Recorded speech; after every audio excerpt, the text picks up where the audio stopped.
When it comes to details in Pokemon, it can be presented even in its fullest form or barely any effort, whether that's calling back to previous games or hinting at up-and-coming games.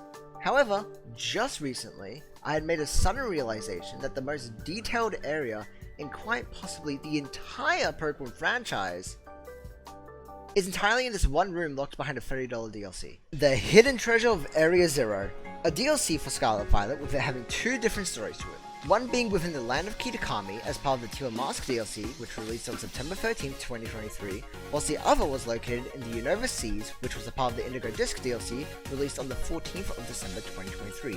These DLCs added a lot to the game with stuff like story, new side quests, returning Pokemon from past generations, as well as newly discovered Pokemon, and new characters. Specifically in the Indigo Disc DLC, it had a lot more content to do in my opinion. Returning legendaries, an epic final boss to close off Scarlet Violet, the League Room.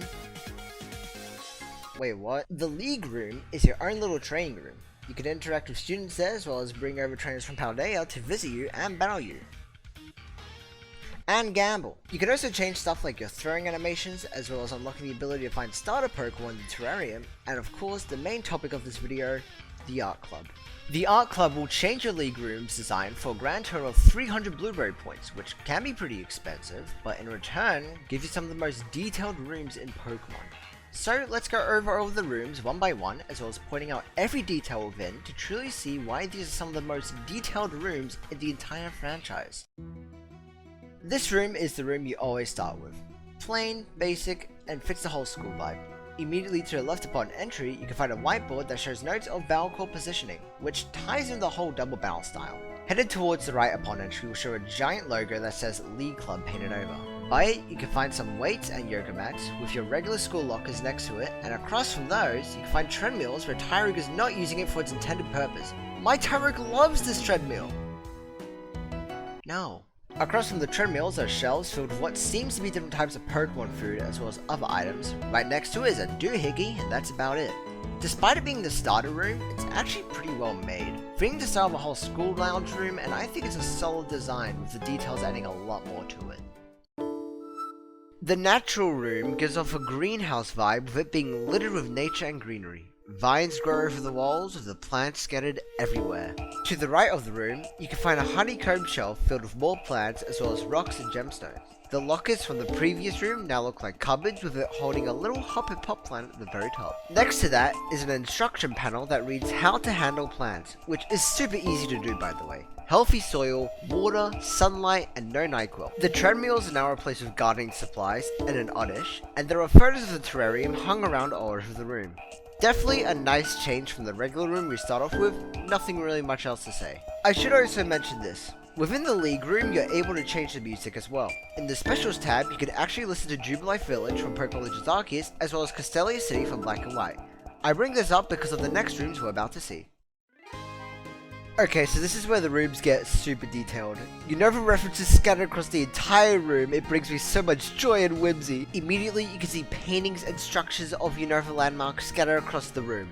Black Tower and White Forest, a Golok flying above Sky Arrow Bridge, paintings of the starters, Excadrill, Fungus, Blitzel, Swaddle, and Gothitelle, and a small replica of the Nimbasa City Ferris wheel.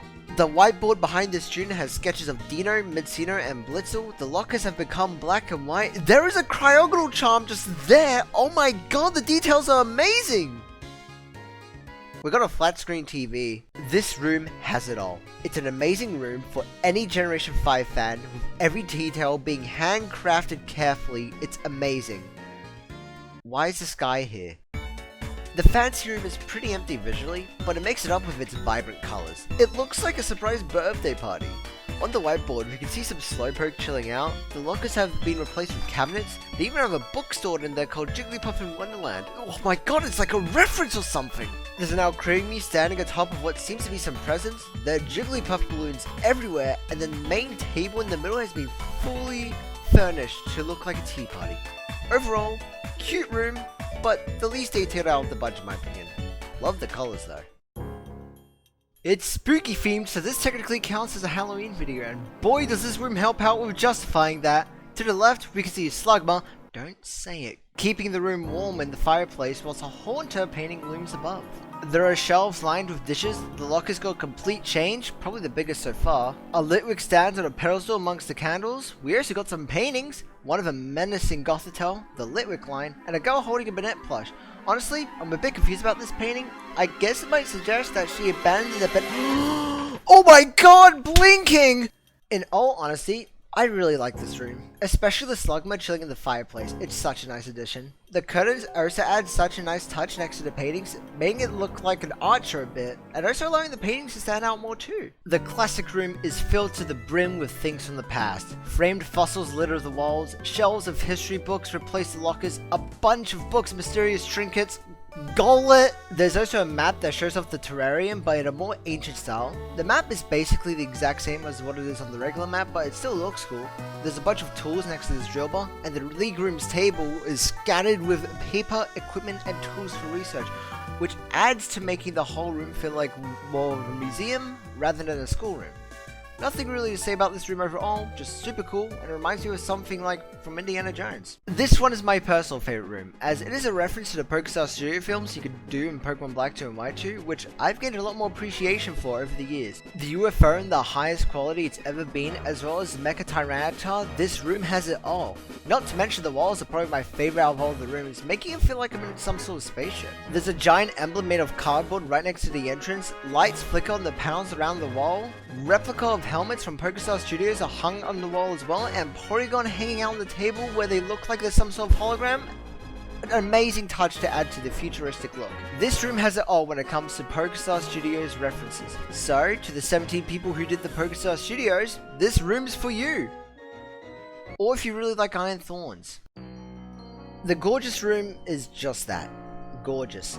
The walls littered with amazing art of Pokemon all connected to one another, Poltergeist and Sinistra having matcha tea together, the floor reflecting off the entire room. The Greninja Shoji looks absolutely outstanding, showing the whole evolution line having a blast amongst the waves. The Magikarp being flipped upside down makes it look a bit whack, but in a good way. And last but not least, this contraption. Water falls into the bamboo shoot. When it fills up, it tips the water out into the bowl. It even has the visuals and sound to add to it. All of these rooms have some of the most detailed and niche things I've ever seen when it comes to anything in the Pokemon video game franchise. They're such a blast to look at. I find joy within the franchise by looking at the small things people might miss out on. It's so fascinating seeing the small stuff pop out to you and going, wow, that's so cool. And with Pokemon Legends ZA coming out soon, I hope for this to continue with those games as well, even if it's small. Which, yes, I purchased as DLC, and no, I do not regret it. Yet.